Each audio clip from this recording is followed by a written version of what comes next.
क्या केकेआर अपना title defend कर पाएगी इस बार?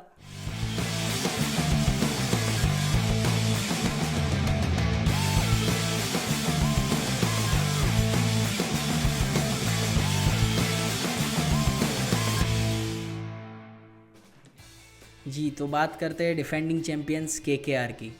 तो केकेआर ने एक बहुत ही बड़ा डिसीजन लिया है इस बार रिटेंशंस में। उन्होंने अपने IPL winning captain Shreyas Iyer को रिटेन नहीं किया था, जो कि बहुत ही बड़ा शॉकिंग चीज़ था। पर वो बाद में पता चला कि श्रेयस अय्यर खुद रिटेन नहीं होना चाह रहे थे, क्योंकि उनको इतना रिस्पेक्ट और उतना रिकग्निशन नहीं मिला जो एक आईपीएल विनिंग कैप्टन को मिलना चाहिए फ्रेंचाइजी की ओर से।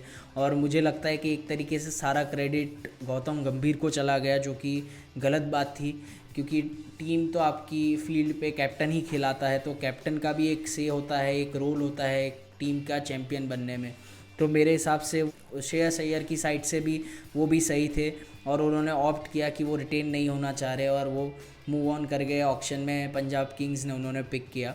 तो केकेआर की अगर बात करें तो उन्होंने रिटेंशन में काफ़ी प्लेयर्स को रिटेन किया। इनफैक्ट उन्होंने सारे 6 रिटेंशन ऑप्ट किए हैं। उसमें उन्होंने रिंकू सिंह को, सुनील नरेन, एंड्रे रसेल, वरुण चक्रवर्ती, हर्षित राणा और रमनदीप सिंह को रिटेन किया है। तो उन्होंने 6 प्लेयर्स को रिटेन किया था, जो कि मैक्सिमम रिटेंशंस अवेलेबल थे। तो उन्होंने एक ट्राई किया है कि उनकी जो मेन कोर जो चलती हुई आ रही है पिछले 3-4 साल से, और उसमें जो 1-2 प्लेयर्स जो उनके 10-12 साल से केकेआर के साथ है, वो उन्होंने ट्राई किया कि वो लोग रखे। और मेन प्लेयर जो एंड्रे रसेल और सुनील नरेन हैं, जो कि उनके मेन प्लेयर रहे हैं ये पिछला टाइटल जीतने में, एज वेल एज जो उन्होंने पहले 2 टाइटल जीते हैं, उसमें भी सुनील नरेन और एंड्रे रसेल का बहुत ही बड़ा हाथ है। तो उन्होंने कोशिश करी है कि उनको भी रिटेन किया जाए और मैनेज किया जाए। तो ये 6 प्लेयर उन्होंने रिटेन किया, और मेरे हिसाब से काफ़ी अच्छा रिटेंशन है। हर्षित राणा पे उन्होंने पूरा कॉन्फिडेंस दिखाया है कि वो आगे जाके उनकी बॉलिंग के स्पीयर हेड होंगे। और उन्होंने एक और बड़ा जो मूव किया है, वो जो मिशेल स्टार्क को उन्होंने रिलीज़ कर दिया था इस बारी। तो वो एक बहुत बड़ा मूव है, क्योंकि मिचेल स्टार्क ही जो थे, उन्होंने ही उनको फाइनल में बहुत अच्छा स्पेल डाल के मैच जिताया था। तो वो भी एक उन्होंने लेट गो करा है फास्ट बॉलर मिचेल स्टार्क को। तो आइए बात करते हैं कि उनके स्क्वाड पे क्या पॉजिटिव पॉइंट्स है, क्या नेगेटिव पॉइंट्स है। तो अगर देखेंगे तो उनके स्क्वाड्स में ऑलराउंडर्स काफ़ी सारे हैं, और बहुत अच्छे अच्छे ऑलराउंडर्स हैं, जिसमें अगर हम बात करें तो सुनील नरेन को भी मैं एज अ ऑलराउंडर ही गिनूँगा। उसके अलावा एंड्रे रसेल है, रमनदीप सिंह है। ये काफ़ी अच्छे ऑलराउंडर्स हैं जो सीधे सीधे स्लॉट इन हो जाते हैं प्लेइंग 11 में। उसके अलावा उन्होंने एक बहुत ही अच्छा पिक किया है। अगर उन्होंने फिल सॉल्ट जाने दिया है तो उसके सामने उन्होंने क्विंटन डिकॉक को पिक किया है, जो कि बहुत ही अच्छे टॉप ऑर्डर एक्सप्लोसिव बैटर है, और वो विकेट कीपर भी है। तो it's like almost like to like replacement for Phil Salt, जो कि बहुत ही अच्छा। और क्विंटन डिकॉक बहुत ही एक्सपीरियंस प्लेयर है, और वो आईपीएल का इतना एक्सपीरियंस है और उनकी इतनी परफॉर्मेंसेस है। तो मुझे लगता है कि क्विंटन डिकॉक एक बहुत ही अच्छी पिक है, और उनका परफॉर्मेंस बहुत ही मैटर करेगा केकेआर के इस कैंपेन के लिए। उसके अलावा अगर उनके नेगेटिव पॉइंट्स पे अगर बात करने जाए, या जो कुछ कंसर्न्स हैं उस पर बात करने जाए, तो उनकी जो बॉलिंग लाइनअप है वो थोड़ी लेस एक्सपीरियंस है, मुझे ऐसा लगा। क्योंकि जो का अगर प्लेइंग 11 देखेंगे तो जो 3 या 4 फॉरेन प्लेयर्स खिला सकते हैं, तो उसमें 3 प्लेयर्स तो उनके कंफर्म है जो खेलेंगे ही खेलेंगे। उसमें क्विंटन डिकॉक हो गए, सुनील नरेन हो गए और एंड्रे रसेल।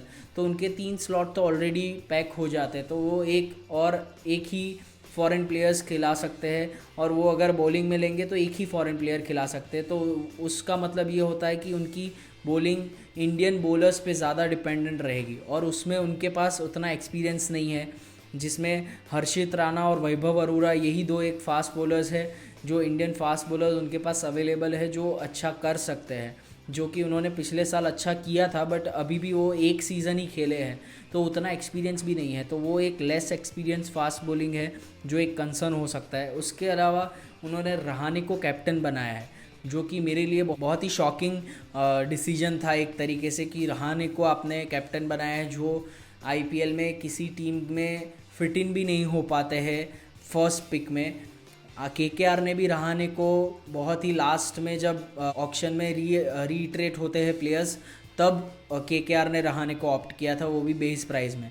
उसके बाद अगर आपको उनको कैप्टन बना दे रहे हो तो वो एक बहुत शॉकिंग डिसीजन लगा। हालांकि आपने वेंकटेश अय्यर को 23 या 24 करोड़ दे के बाय किया है, और वेंकटेश अय्यर यंग प्लेयर है, फ्यूचर जनरेशन के प्लेयर है, अच्छे ऑलराउंडर है, और आपको वो एक कैप्टनसी मटेरियल भी लगते हैं। मुझे लग रहा था कि वेंकटेश अय्यर को कैप्टनसी मिलेगी, पर उन्होंने एक सेफ़ ऑप्शन चुना और उन्होंने रहाणे को कैप्टन बनाया। बट अब उसका मतलब ये हो जाता है कि रहाणे तो प्लेइंग 11 में रहेंगे ही। तो मेरा ये क्वेश्चन है कि क्या रहाणे आजकल की क्रिकेट में गुड ऑप्शन है जो मिडल ऑर्डर बैटिंग करेंगे, कि वो मुझे डाउटफुल लग रहा है, क्योंकि आजकल मिडल ऑर्डर में एक्सप्लोसिव बैट्समैन चाहिए। हालांकि उन्होंने सीएसके के लिए अच्छा परफॉर्म किया था, बट वो 2 साल हो गए। 2023 की आईपीएल में उन्होंने अच्छा परफॉर्म किया था सीएसके के लिए, फिर पिछले साल वो अनसोल्ड रहे थे, और इस साल भी ऑलमोस्ट अनसोल्ड रहे थे। लास्ट का जो क्विक राउंड होता है उसमें वो पिक हुए हैं। तो वो एक कंसर्निंग लग रहा है कि क्या Rahane is good enough to bat in the middle overs. उसके अलावा देखेंगे तो मनीष पांडे को भी उन्होंने पिक किया है, और मनीष पांडे पिछले साल भी थे और उनके लिए मिडल ऑर्डर में खेल रहे थे। तो इस बार भी हो सकता है वो मनीष पांडे को चांस दे खेलने का। तो जब रहाणे आ गए हैं, उसके साथ साथ मनीष पांडे भी आते हैं, तो वो दो बैटर्स ऑलमोस्ट ऐसा हो जाता है कि सिमिलर तरीके से खेलने वाले बैटर है।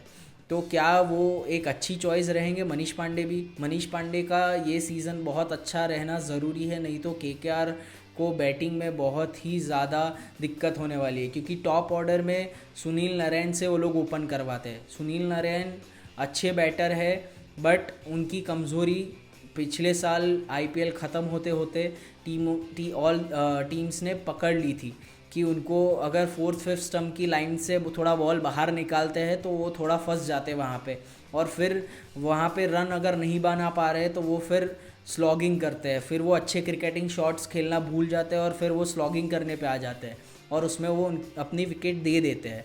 तो वो एक कंसर्न हो जाता है कि अगर सुनील नारायण वाला जो तुक्का है वो नहीं चला ऊपर से, तो मिडिल ऑर्डर पे सारा जिम्मेदारी आ जाता है कि उनको अच्छी बैटिंग करके एक अच्छे रिस्पेक्टेबल स्कोर पे ले जाना है।